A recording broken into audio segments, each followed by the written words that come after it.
et ça a mobilisé énormément les personnels. Alors évidemment, ça n'est pas médiatique, ça ne fait pas la une des journaux, mais croyez-moi que ça a été un travail titanesque. Non, mais Stéphane Péné, pardon de vous le dire, je vais être assez rude avec vous.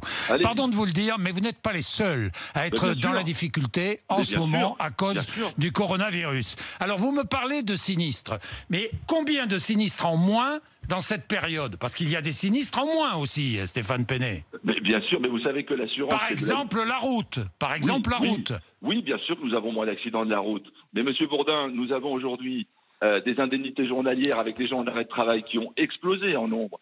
Nous avons, par exemple, la branche de l'assurance crédit qui garantit les impayés d'entreprises entre elles, où les sinistres ont explosé. Nous avons en assurance santé. Donc, l'un dans l'autre, aujourd'hui, nous sommes exactement sur le même flux de sinistres que nous avions avant la crise.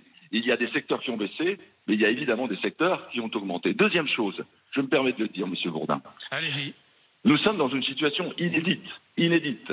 Et donc, nos assurés font face à des difficultés totalement nouvelles, totalement inédites, auxquelles il a fallu trouver des solutions. Et je vous donne des exemples. Vous avez, par exemple, des milliers de chantiers en France, des chantiers de travaux publics, qui se retrouvent suspendus, sur lesquels il a fallu prolonger les garanties d'assurance, sur lesquels il a fallu inclure des garanties vol et vandalisme, parce qu'on pense que ces chantiers, quand ils sont arrêtés, n'ont pas de risque, c'est faux. Il y a des actes de vandalisme, de vol. Donc, il a fallu aménager cela. Vous avez des personnels médicaux qui, pour beaucoup, se retrouvent aujourd'hui à être dans des logements qui ne sont pas les leurs, qui nous ont demandé d'étendre les garanties qu'ils avaient dans leur contrat d'assurance dans leur nouveau logement. Nous l'avons fait sans déclaration préalable et sans surprime. Nous avons beaucoup de gens qui, vous interviewiez tout à l'heure, quelqu'un qui travaille dans les services de sécurité. Vous avez beaucoup de gens qui sont obligés de continuer à se déplacer et qui le font avec leur véhicule personnel, alors qu'ils n'étaient assurés que pour l'usage particulier de leur véhicule.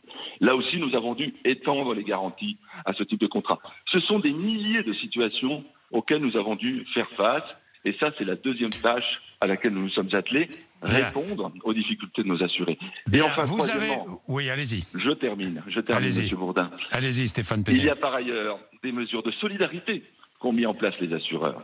Et là-dessus, je tiens à le dire, nous avons décidé, au nom de la Fédération française de l'assurance, de prendre des mesures collectives, au nom des 280 assureurs que représente la Fédération. La plupart de ces mesures sont des mesures destinées aux TPE.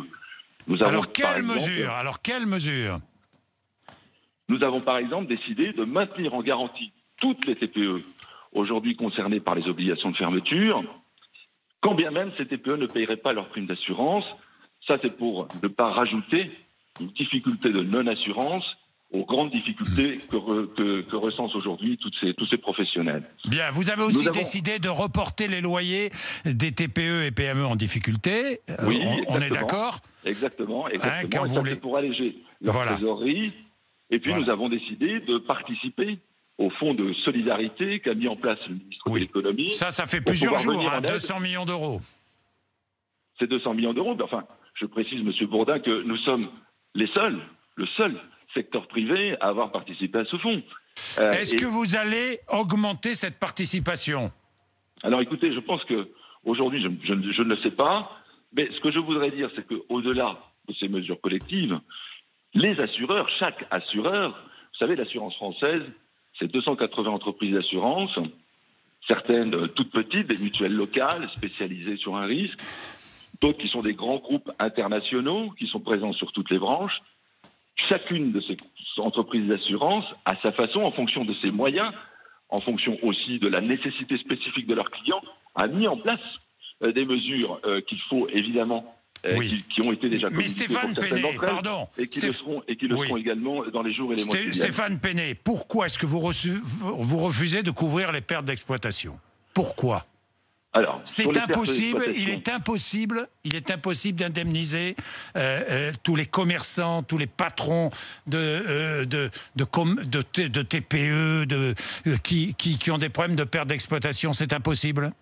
Alors, nous nous sommes déjà expliqués avec les fédérations professionnelles sur ce sujet, mais je profite de votre antenne pour le rappeler.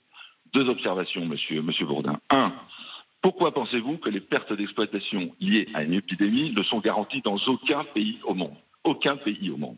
Il y a bien une raison. C'est que ce risque est malheureusement inassurable. Deuxième remarque que je veux faire pour illustrer cela. Si nous devions aujourd'hui, nous assureurs, prendre en charge les pertes d'exploitation liées à cette épidémie, c'est environ 50, 60 milliards d'euros, peut-être plus, que nous devrions indemniser. Cette somme, elle dépasse l'intégralité des fonds propres des compagnies d'assurance dommages dans notre pays. Vous voyez bien que nous sommes là sur quelque chose qui est hors de portée des assurances. Si nous devions indemniser ces pertes d'exploitation, vous auriez sans doute la moitié des assureurs français qui finiraient sur le tapis.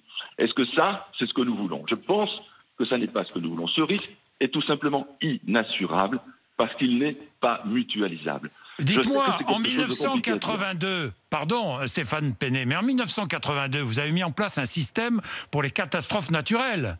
Oui, justement, nous l'avions mis en place.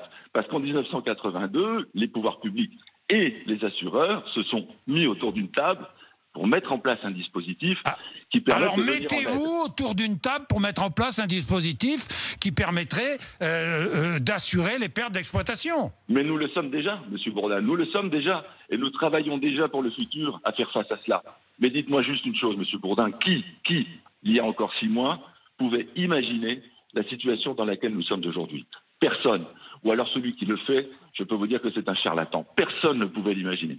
Donc, évidemment, nous n'étions pas mis autour d'une table dans les années passées.